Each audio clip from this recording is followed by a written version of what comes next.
Hi friends, welcome to chef Brinda cooks. இன்னைக்கு என்ன பார்க்க போறோம்னா சுவரொட்டி வறுவல். இதுதான் ஜங்க் ஃபர்ஸ்ட் டைம் வரீங்கன்னா சப்ஸ்கிரைப் பண்ணிட்டு கூடவே இருக்க பெல் ஐக்கானையும் கிளிக் பண்ணிக்கோங்க. வாங்க சுவரொட்டி வறுவல் எப்படி செய்யணும்னு பார்க்கலாம். அதுக்கு நான் சுவரொட்டி வாங்கி க்ளீன் பண்ணி எடுத்துட்டேன். இது கடாயில் 2 ஸ்பூன் எண்ணெய் ஊற்றி எண்ணெய் சூடானதும் தாளிப்புக்கு எடுத்து வச்ச பட்டை கிராம்பு சோம்பு போட்டு நல்லா பொரிஞ்சதும் இதுக்கு சின்ன வெங்காயம் போட்டால் நல்லா டேஸ்ட்டாக இருக்கும். நான் சின்ன வெங்காயம் கட் பொடியாக நறுக்கி வச்சுருக்கேன்.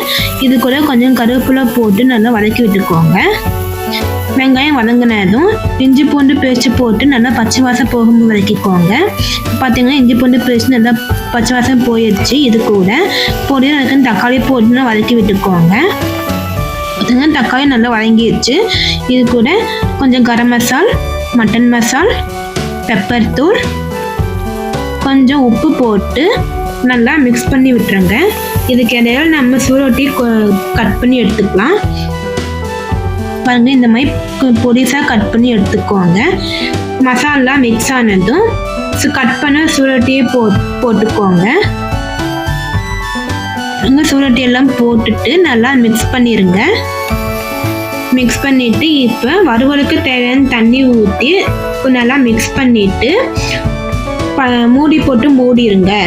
மூடிட்டு 10 நிமிஷம் கழிச்சு ஓப்பன் பண்ணி பாருங்க. நம்மளுக்கு இந்த லெவல் வந்திருக்கும்.